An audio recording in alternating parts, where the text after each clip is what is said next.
Om Ajnanatimirandhasya Jnananjanashalakaya Chakshurunmilitam Yena Tasmai Shri Gurave Namaha. Shri Chaitanya Manobhishtam Sthapitam Yena Bhutale Swayam Rupa Kadamahyam Dadati Swapadantikam. Om Ajnanatimirandhasya Jnananjanashalakaya Chakshurunmilitam Yena Tasmai Shri Gurave Shri Chaitanya Manobhishtam Sthapitam Yena Bhutale Swayam Rupa Kadamahyam Dadati Swapadantikam Vancha Kalpatarubhyascha Kripa Sindhubhya Eva Cha Patitanam Pavanebhyo Vaishnavebhyo Namo Namaha.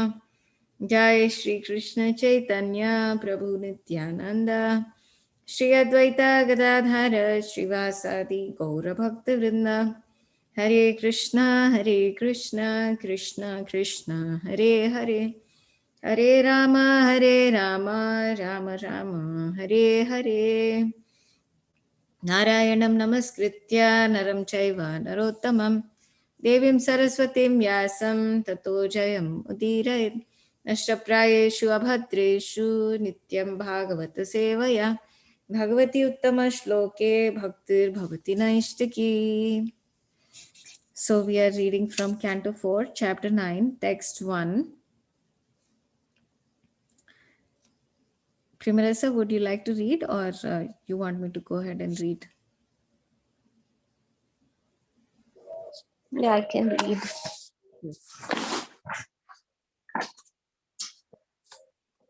Okay, chapter 9. So Maharaj returns home. Text 1. Maitreya Uvacha Eta Evam Utsana Bhaya Urukrame Kritva Namaha Prayayushtri Vistapam Sahasra Shirshapi Tato Gurutmata Madhurvanam Britya Didikshayagatihi. Translation.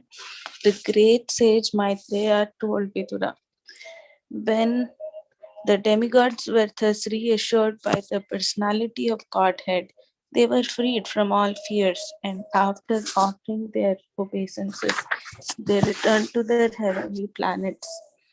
Then the Lord, who is non-different from the Sahasra Sirsha incarnation, got on the back of Garuda, which carried him to the Madhuvana forest to see his servant Dhruva, purport by His Divine Grace, A.C. Bhaktivedanta Swami Srila Prabhupada. The word Sahasra Sirsha refers to the personality of Godhead, known as Garbhodakshay Vishnu. Although the Lord appeared as Kshirodakshay Vishnu, he has been described here as Sahasra Sirsha Vishnu because he is non-different from Garbhodakshay Vishnu.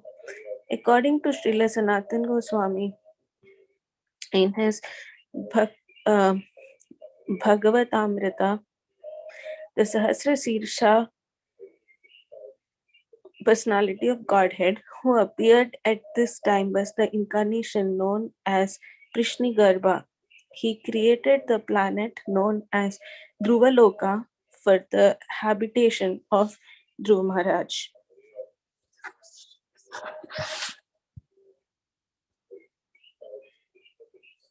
Want to go ahead and read the next verse also? Okay, so this is text 2. Savaidhiya yoga vipaka tivraya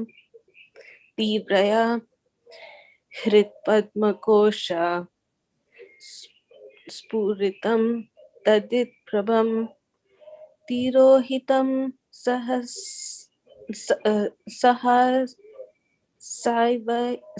saivo palaksha bahistitam tad avastham dadarsha. Translation. The form of the Lord which was brilliant like lightning, and in which Dhruv Maharaj, in his mature yogic process, was fully absorbed in meditation, all of a sudden disappeared. Thus Dhruva was perturbed and his meditation broke. But as soon as he opened his eyes, he saw the Supreme Personality of Godhead personally present, just as he had been seeing the Lord in his heart. Purport.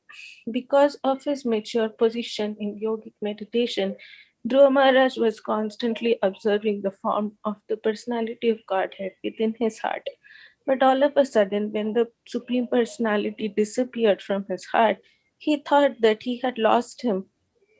Dhruva Maharaj was perturbed, but upon opening his eyes and breaking his meditation, he saw the same form of the Lord before him. In the Brahma Samhita 5:38, it is said, Premanjana Churita Bhakti Vilochanena. A saintly person who has developed love of Godhead by devotional service always sees the Lord's transcendental form of Shyamasundar. This Shyamasundar form of the Lord within the heart of a devotee is not imaginary. When the devotee becomes mature in his prosecution of devotional service, he sees face to face the same Shyamasundar he had thought of during the entire service of his devotional service. Entire course of his devotional service. Since the Supreme Lord is absolute, the form within the heart of a devotee, the form in the temple, and the original form in Vaikuntha, Vrindavan Dham, and are all the same. They are non-different from one another.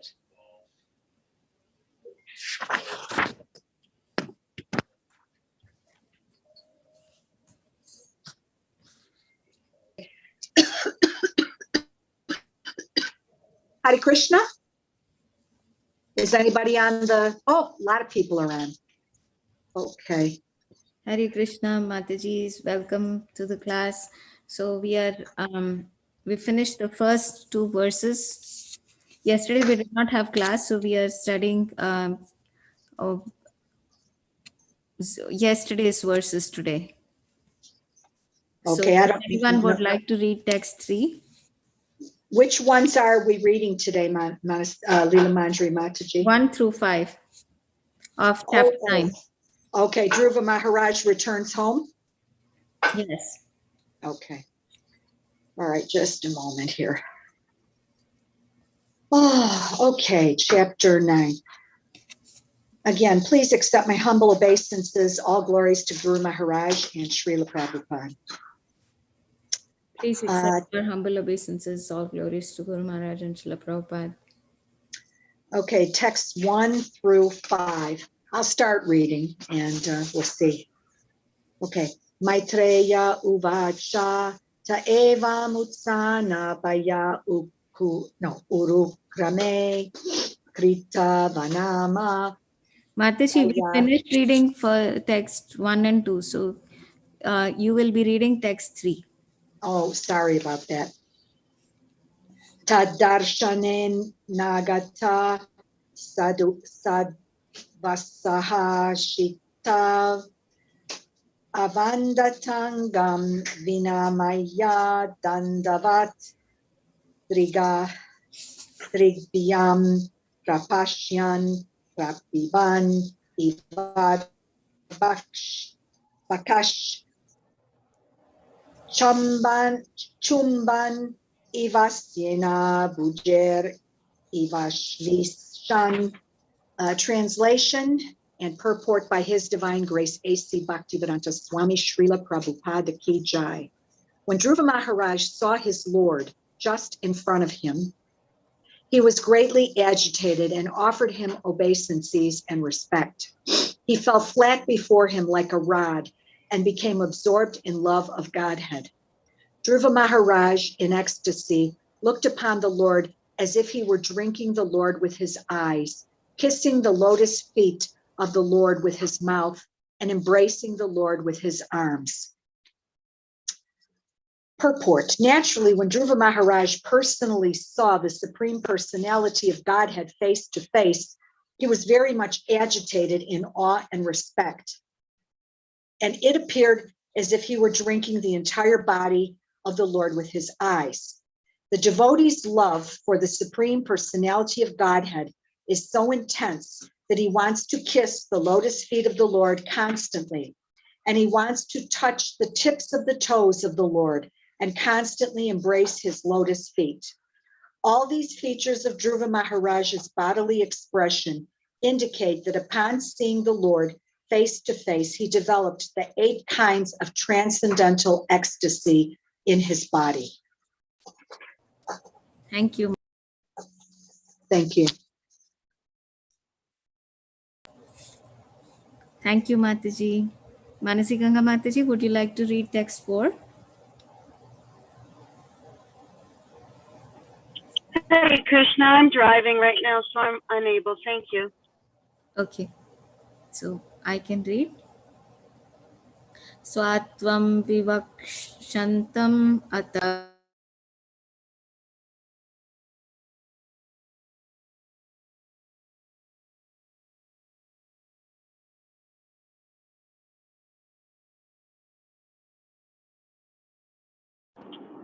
Hare Krishna, I can't hear. I Okay. can't hear either, Mataji. I think we lost Leela Mandri there for a moment.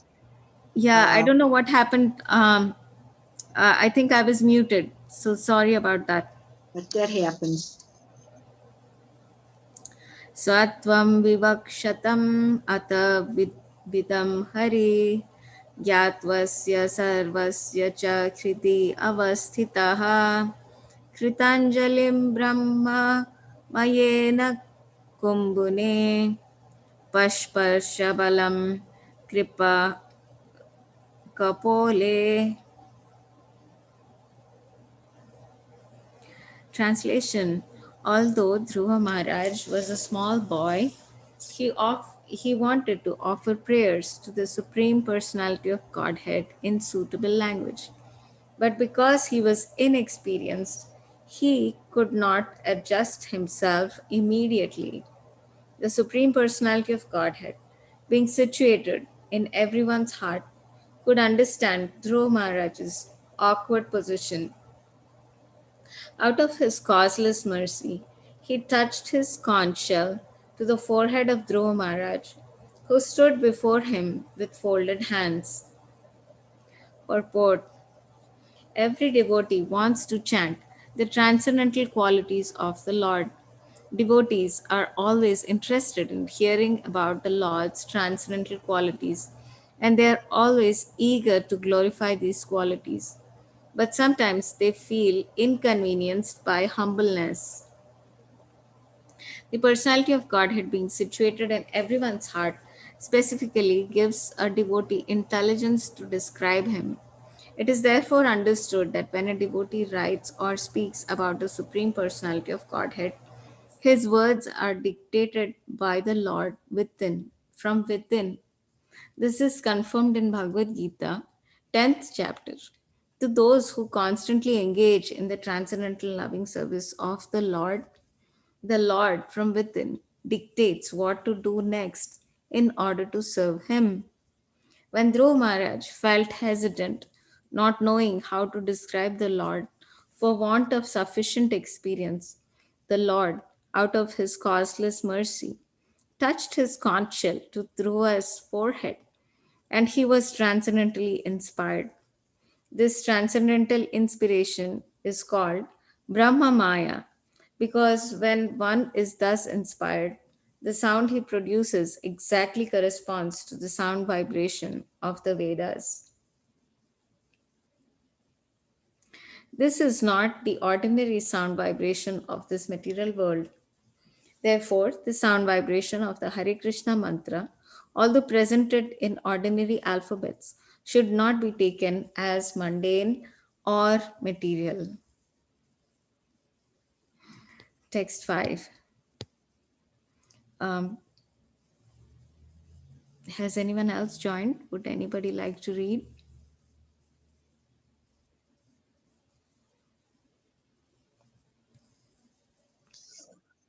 Well, Leela Mandri, I suppose I could read it since nobody else is able to read at this moment.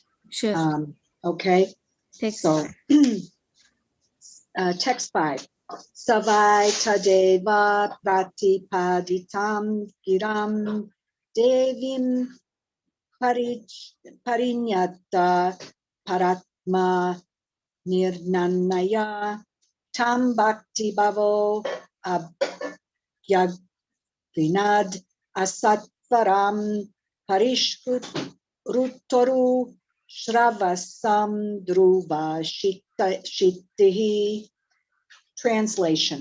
At that time, Dhruva Maharaj became perfectly aware of the Vedic conclusion and understood the absolute truth and his relationship with all living entities. In accordance with the line of devotional service to the Supreme Lord, whose fame is widespread, Dhruva, who in the future would receive a planet which would never be annihilated, even during the time of dissolution, offered his deliberate and conclusive prayers. Purport. There are many important items to be considered in this verse. First of all, the relationship between the absolute truth and the relative material and spiritual energies is here understood by a student who has complete knowledge of the Vedic literature. Dhruva Maharaj never went to any school or academic teacher to learn the Vedic conclusion, but because of his devotional service to the Lord, as soon as the Lord appeared and touched his forehead with his conch shell, automatically the entire Vedic conclusion was revealed to him.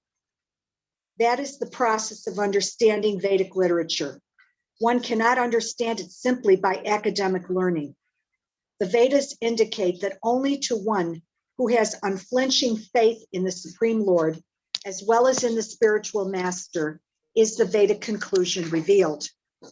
The example of Dhruva Maharaj is that he engaged himself in devotional service to the Lord according to the order of his spiritual master, Narada Muni. As a result of his rendering such devotional service with great determination and austerity, the personality of God had personally manifested himself before him. Dhruva was only a child. He wanted to offer nice prayers to the Lord, but because he lacked sufficient knowledge, he hesitated. But by the mercy of the Lord, as soon as the Lord's conch shell touched his forehead, he became completely aware of the Vedic conclusion. That conclusion is based on proper understanding of the difference between Jiva and Paramatma, the individual soul and the super soul. The individual soul is forever a servant of the super soul, and therefore his relationship with the super soul is to offer service. That is called Bhakti Yoga or Bhakti Bhava. Dhruva Maharaj offered his prayers to the Lord not in the way of the impersonalist philosophers, but as a devotee. Therefore, it is clearly said here, Bhakti Bhava. The only prayers worth offering are those offered to the Supreme Personality of Godhead, whose reputation is spread far and wide. Dhruva Maharaj wanted to have the kingdom of his father, but his father refused even to allow him to get on his lap. In order to fulfill his desire, the Lord had already created a planet known as the pole star, Dhruvaloka, which was never to be annihilated even at the time of the dissolution of the universe. Dhruva Maharaj attained this perfection not by acting hastily, but by patiently executing the order of his spiritual master. And therefore he became so successful that he saw the Lord face to face. Now he was further enabled by the causeless mercy of the Lord to offer fitting prayers to the Lord. To glorify or offer prayers unto the Supreme, one needs the Lord's mercy. One cannot write to glorify the Lord unless one is endowed with his causeless mercy. Thank you. Hare Krishna. Thank you, Mataji. Thank you very much for reading. So, Primarasa, would you like to share about text 1 and 2?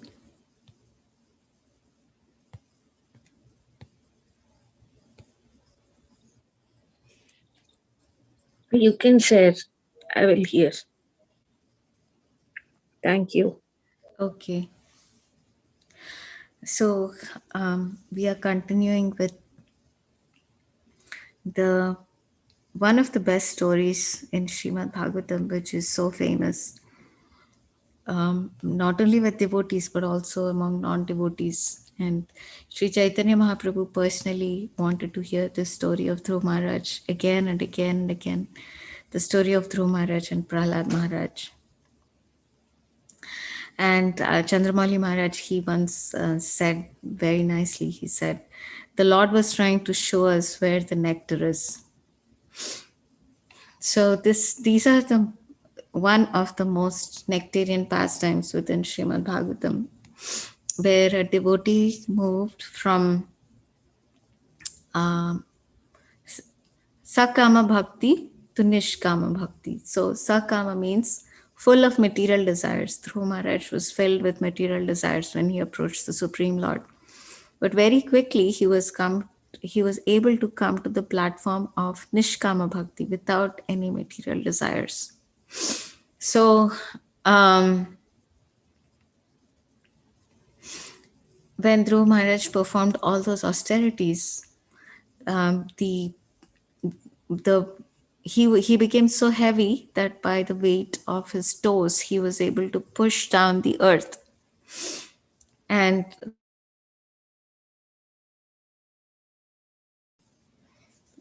were you able to hear me, Hari Krishna? You were, I couldn't hear you for about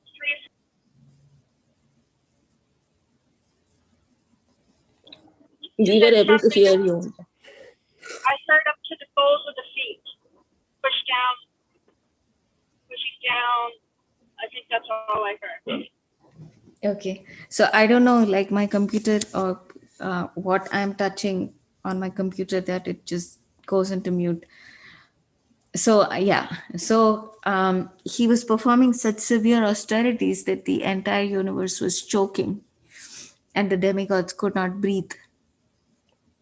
So they went to the Supreme Lord to take shelter of him. And then the Lord reassured them that now I'm going to go. Don't be scared. Dhruv Maharaj is not trying to take away your kingdom. He's not going to harm you in any way. I'm just going to go and see him soon. So the Lord got on the back of Garuda and he went to Madhuvan forest to see his servant Dhruv Maharaj. So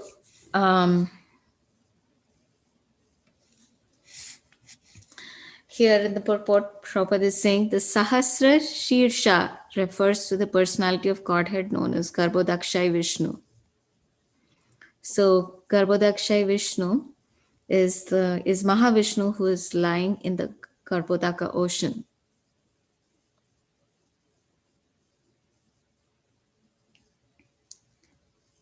Mahavishnu lies in the causal ocean and Garbhodakshay Vishnu is lying down in the Garbhodaka ocean.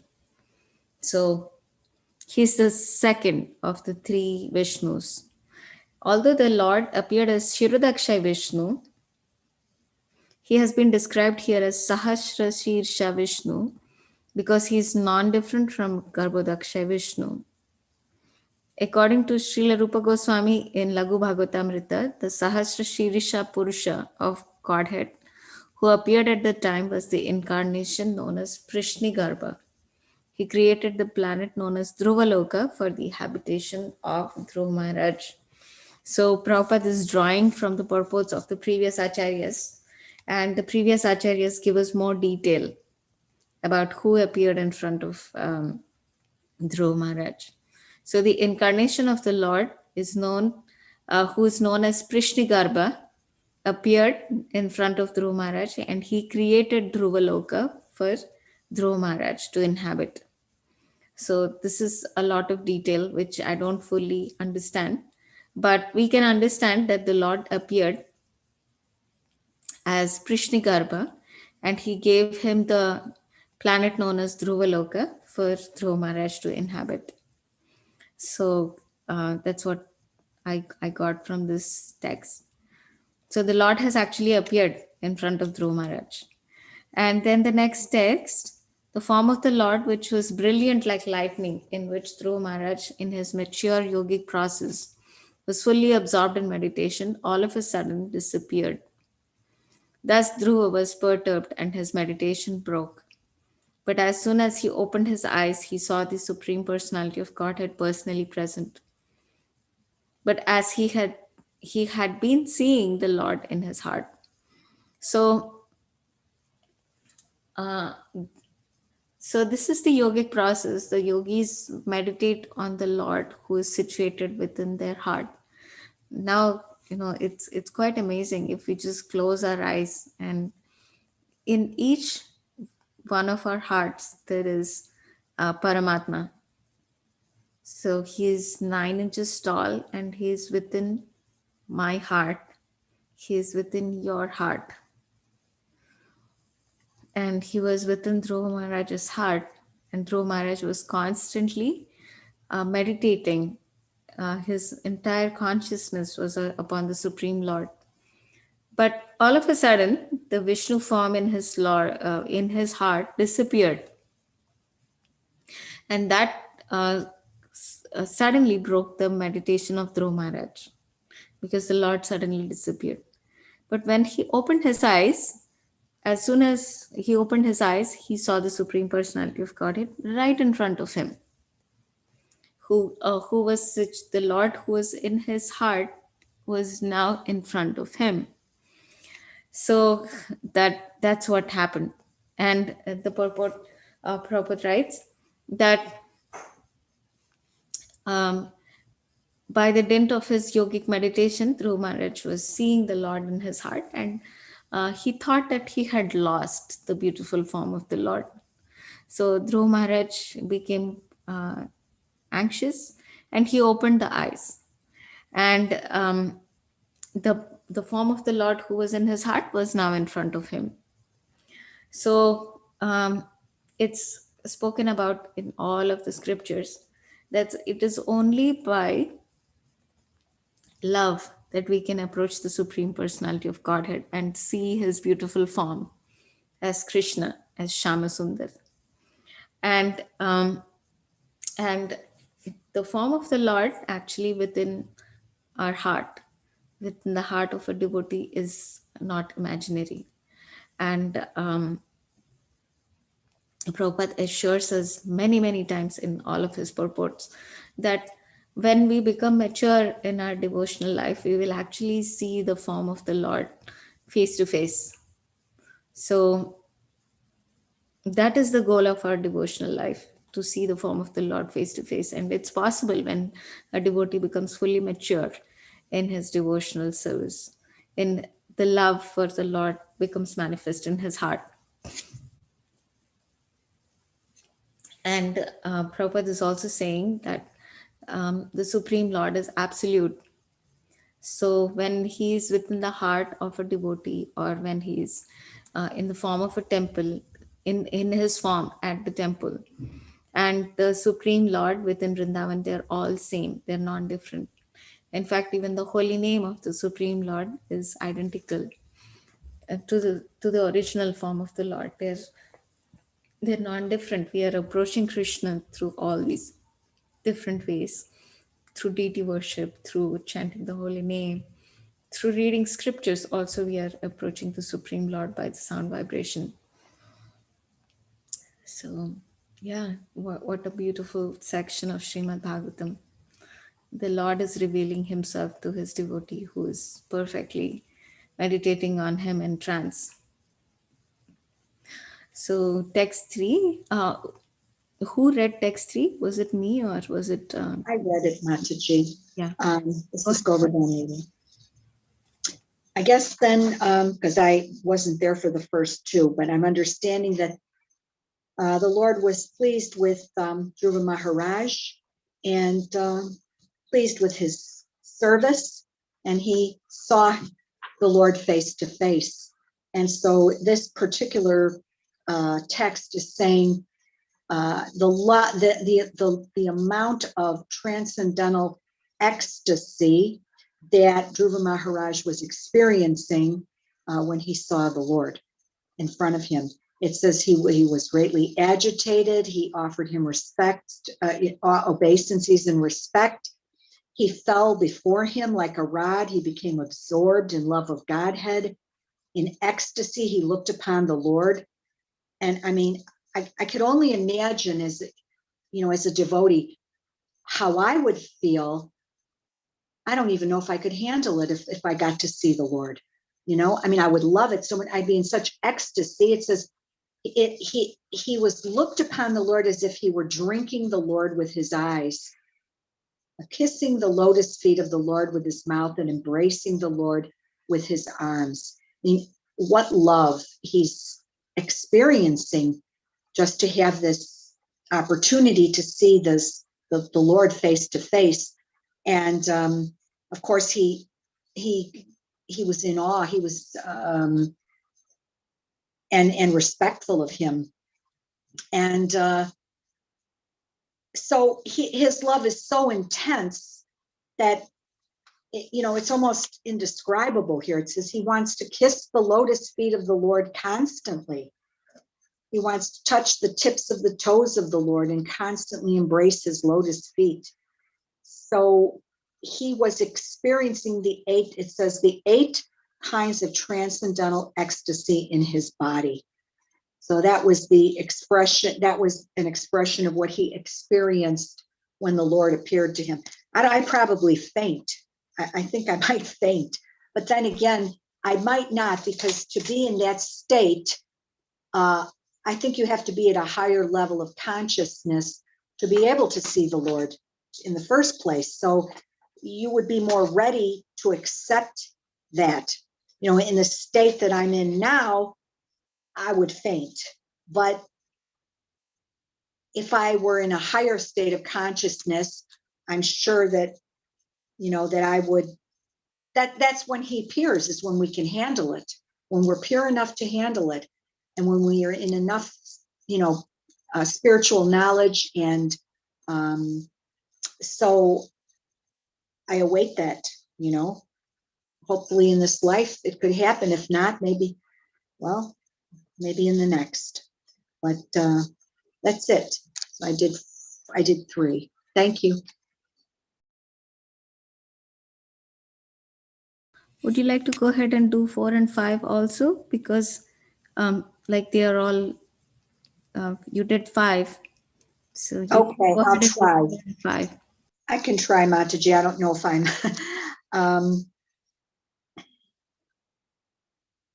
Now, we know, as you were expressing, Leela Manjari, Dhruva Maharaj, we see that's why this, I didn't know that's why this is such a famous verse by both devotees and non-devotees, this particular pastime, because we see this transformation of Dhruva Maharaj. He was a small boy, and he was inexperienced. He was full of material desires when it started out, but as things went on, he fell totally in love with the Lord, and became a pure devotee of the Lord. And since he was such a little boy, it's explaining in this text 4, he wanted to express, he wanted to pray to the Supreme Personality of Godhead, but he wasn't experienced enough. And the Lord understood this. He understood that the boy was uncomfortable. He felt awkward. And so the Lord touched his forehead, touched Dhruva Maharaj's forehead. And he did that out of his mercy. So he was given so much mercy by the Supreme Personality of Godhead, simply out of his love for him and the way he served him. And so then Prabhupada goes in to talk about every devotee wants to chant the transcendental qualities of the Lord. So we want to hear about the Lord. and we want to glorify his pastimes. But some devotees feel, I don't know, it says inconvenienced by humbleness. And the Lord gives each one of us, he's in each one of our hearts as the Paramatma. He's in each one of our hearts, and he gives us enough intelligence to describe him. Okay, so when we speak about the Supreme Personality of Godhead, we should, I think is saying we should feel confident that what we're expressing is coming actually from the Lord, from within. It's dictated by the Lord from within. And so this is also confirmed in Bhagavad Gita in the 10th chapter. So all those who engage in transcendental loving service to the Lord, when we do this, the Lord will dictate what to do next in order to serve him. So, I think that is a good example of not worrying about controlling outcomes in any case or in any situation, and especially in our devotional service, because I was told that, the first time I spoke in front of an audience, I was so nervous. I didn't know what I was going to say. I mean, I had an idea, but I didn't know if it was going to be right or wrong. And I was told, the Lord, if you are sincere about what you're doing, the Lord will guide you. He'll tell you what to say. You don't have to worry about it.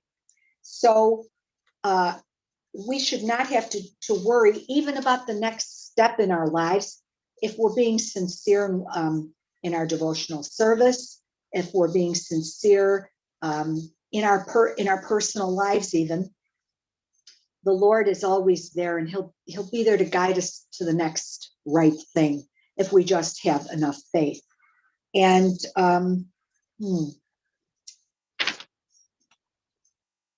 so when Dhruva Maharaj felt uncomfortable, and the Lord understood how uncomfortable how awkward he felt, he touched his conch shell to Dhruva Maharaj's forehead.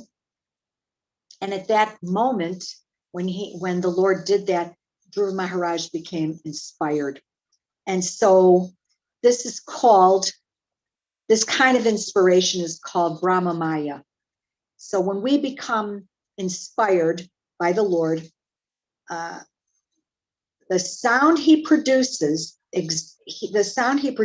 exactly corresponds to the sound vibration of the Vedas. So that's why when we're speaking of, on book distribution, or we're just talking to someone about Krishna consciousness, and we're sincere, we should not, if we become inspired to do these things, we should not fear, because the Lord actually, as Paramatma within the heart, takes over and gives you what you need to say. So there's, because this, and so when it's coming out, it's not really you who's speaking. It's the sound vibration of the Lord. It's coming directly from Krishna. It's not from the material world. And that's the same thing that's said also of the Hare Krishna Maha Mantra. Okay, even though it says it's presented in the ordinary alphabet, should not be taken as mundane or material. So whenever we're pronouncing the Lord's names, it's almost like there's the filter going directly to Krishna, it filters through all this other stuff, and it's coming directly from the spiritual world. And we're in direct contact with the Supreme Personality of Godhead. That sometimes is hard to believe, but I believe sometimes I have, let's say, I don't want to speak for anyone else. Sometimes I think, oh, that can't be true.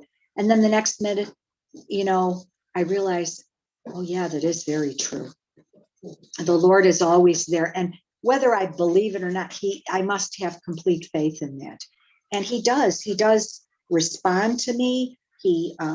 When I'm sincere, I don't have to be perfect. I can do things wrong sometimes, but I just need to be a sincere devotee. You know, I do a lot of things that aren't perfect, but I'm trying. That's all I can say. And then now in the fifth text,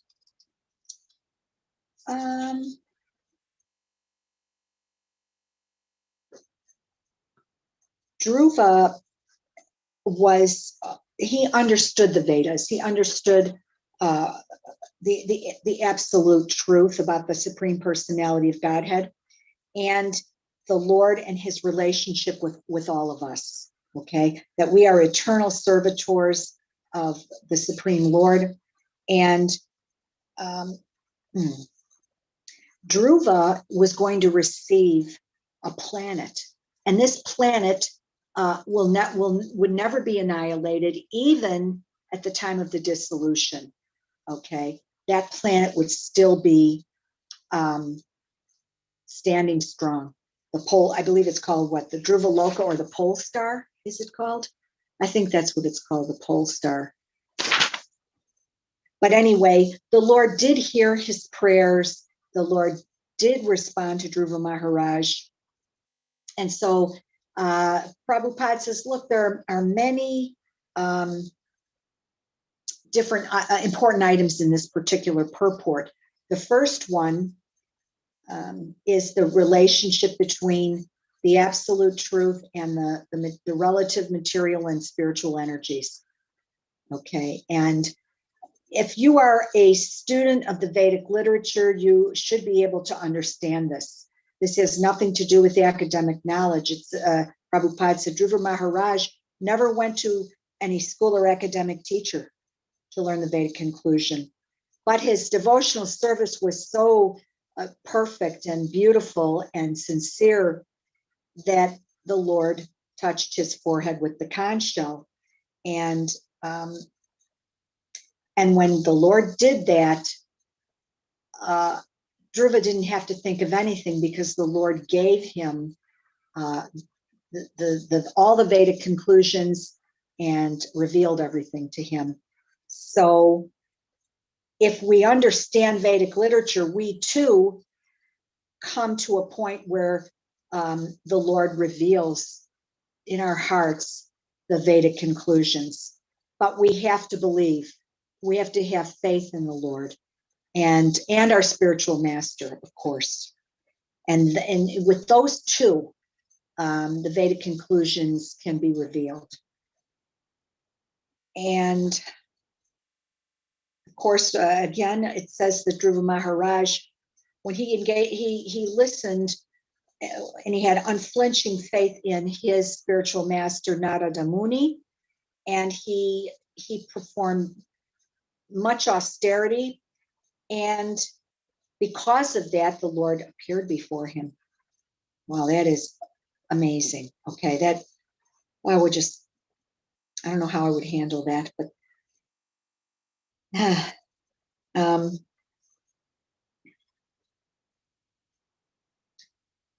so what is this Vedic understanding that Dhruva Maharaj got when the Lord touched his forehead with the conch shell?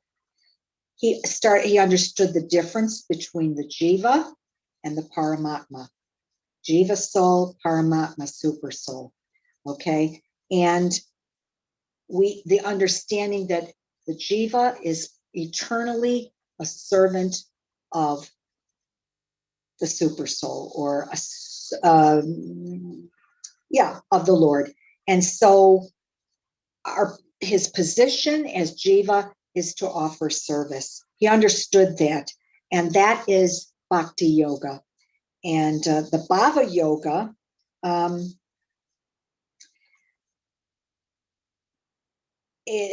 first of all, Dhruva Maharaj did not offer his prayers to the Lord in the way impersonalists do it. Okay, and that is why it's called Bhakti Bhava. So it says the prayers worth offering only are those offered to the Supreme Personality of Godhead. And Dhruva wanted to have the kingdom of his father. But we know what happened He couldn't even sit on his father's lap. And his father, refused him. And so the Lord, being so merciful, he fulfilled the desire of Dhruva, and he already created a planet, that's right, known as the pole star, Dhruva Loka. And this pole star was never to be annihilated. I didn't know that. It's the first time I'm learning this, even at the time of dissolution of the universe. So Dhruva Maharaj attained this kind of perfection because he was patient, not because he was acting hastily. He attained perfection by executing the instructions of his spiritual master, and he became successful. And that's when he saw the Lord face to face. And then he was further enabled by the causeless mercy of the Lord. So if to glorify the Lord or to offer prayers to the Lord, we need the Lord's mercy. Okay, we can't even write properly about the Lord unless we're given his causeless mercy. So anything we do, if we're preaching, if we're writing about the Lord, if we're praying to the Lord, any of those things that we do, we should be asking for the Lord's mercy. Please, Lord, grace me with your mercy if you so desire. If I'm to live during this pandemic, I said it many times. I didn't quite word it that way, but I thought I was going to die more than once. I thought, oh my God, this pandemic is so dangerous. And I started praying a year ago in Morocco. I said, if I'm going to die, please, be merciful to me, because I didn't know what was going to happen. At that time, I think all of us were a little more in the dark about it than we are now.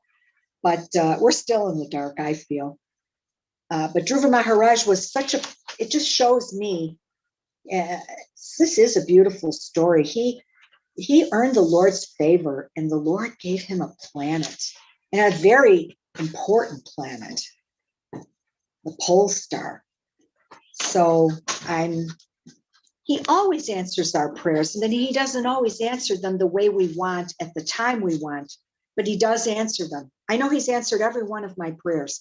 He did it in the way he felt I could take it, or the way I could handle it. So I don't know, that's all I have. There might be 5-10 minutes left to make some comments. So thank you very much. Hare Krishna.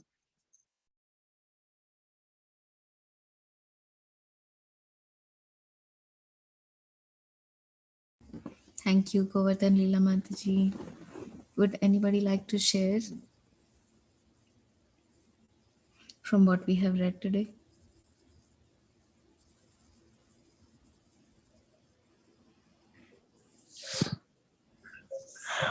Thank you, Mataji.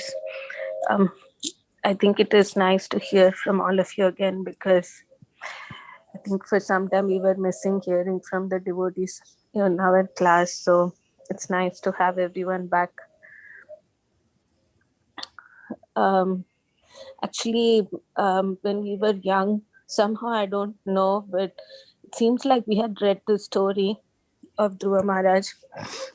And from what I remember is that previously there were no lighthouses. So the sailors, they would actually look at the pole star, because all of the other stars in the constellations move, but the pole star is a fixed star. It doesn't move, it just stays. So they could, looking at the pole star, they could tell that this is the direction to the north. And then from there, they would track the other directions to go, to sail to their destination. So actually, it's a very, very important star, a very important planet that Dhruva Maharaj was granted.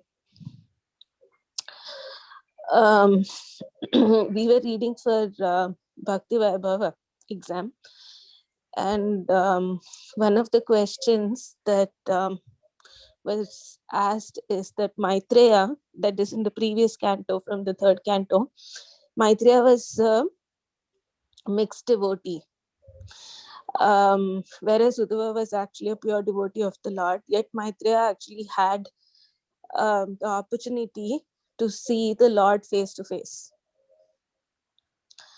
So the question was like, how is it possible? And the answer is very similar to what we are hearing today. Actually, Maitreya got the darshan of the Lord because of the mercy of the Lord.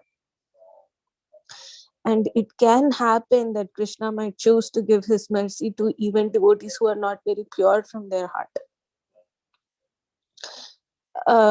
Like my sister was also sharing in the beginning of the class that Dhruva Maharaj had a lot of material desires, so he was actually performing Sakama Bhakti. But just by the touch of the conch shell, he actually transformed into a pure devotee of the Lord. So it is possible that, like Govardhan Gila Mataji is also saying, that we are trying, and it's not that we are perfect in our spiritual practices, but just the fact that we are trying. Krishna shows his mercy to us in so many different ways. Probably it's not how we would like the mercy to come this way or this way or this way, but Krishna gives his mercy in a way that's best for us. Actually, recently I was talking to Shamasaki about this whole process of delivering the baby and all of that, because I was kind of nervous. And she said something that kind of stayed with me. And she said that Krishna will put us through only that much that we can handle. Beyond that, he will not give us more than something that we cannot handle. So actually, I was thinking about it, that for any devotee, this is true, that Krishna actually puts us through situations like this pandemic or whatever, the hardships that we may go through in our life, only to that extent that we take one step closer to him, but not so much that we will actually break and move away from devotional service.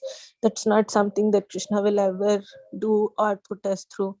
So if we really have that faith that this situation, whatever that might be, is only going to bring us closer to Krishna, then we can actually develop more like a better relationship and more faith that yes, Krishna is doing this for my own benefit. So one last thing, I was reading something in an article, and somebody had sent. So in that article, it was from the NASA, and they were actually pointing out that the sun has a sound vibration, and it is said that the sound vibration, generally what we can hear is from 20 hertz to 20,000 hertz, the human beings, but the sound of the sun is much lower than that, because of which we cannot actually hear it every day with our own material ears. But the research has shown that the sound vibration of the sun actually resembles the syllable Om. So the NASA, they have actually found out that like whatever it has been spoken about in the Vedas is actually true. So I was actually thinking about it, that whether or not we are actually relying on the scientists and their scientific knowledge to tell us that this is how the universe is and how the universe is related to what is given in the Vedas. But slowly and slowly, we are actually able to, by Krishna's mercy, understand that actually this universe, the entire cosmic creation, all of us are only but a part and parcel of Krishna and his energies. So like you were saying, that the inspiration of like Krishna gives us the intelligence, Krishna gives us what we should do next, he gives us the understanding to actually perform devotional service. And so thank you for bringing many good points. So thank you all very much.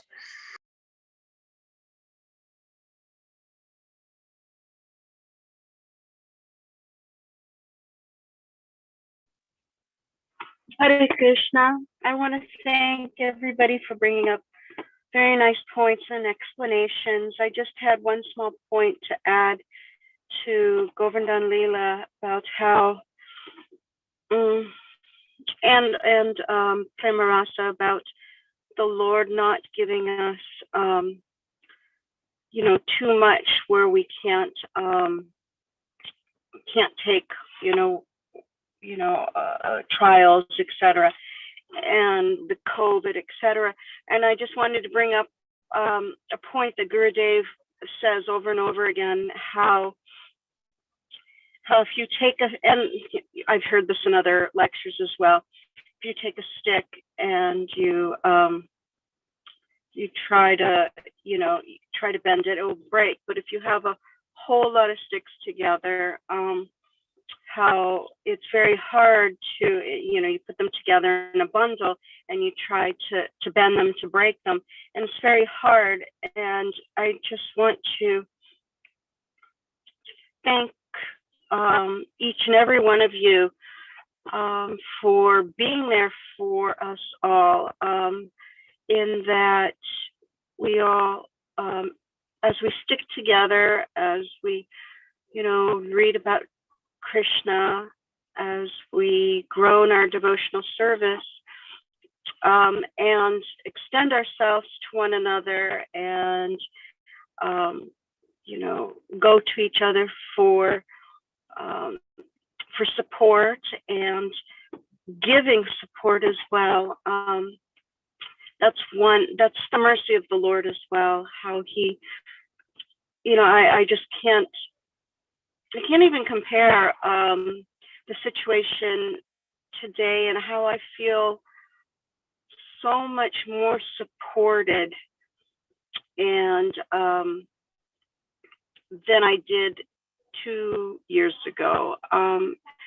And I'm just very thankful to Krishna. I'm thankful to Gurudev, of which to both of them I prayed, and how I don't know, just it also takes acceptance of the support of the devotees as well, which I wasn't doing. I think that our group was pretty solid a few years ago, but I wasn't yet ready to take the support of the devotees. So I just want to thank each and every one of you for being who you are, and supporting me and everybody in this group in our Krishna consciousness. Hare Krishna.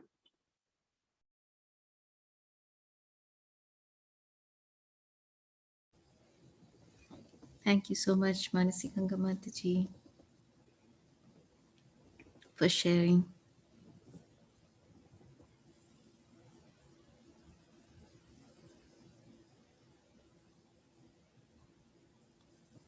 Okay, so should we end here for today, and we can continue on Monday again? Yes, Mataji, I will. I'll fix the schedule starting with text 6 or starting next week. Yeah, thank you so much, Mataji. Yes. Prabhupada ki jai. Jai. Thank you all for being there for me. Hare Krishna. Hare Krishna.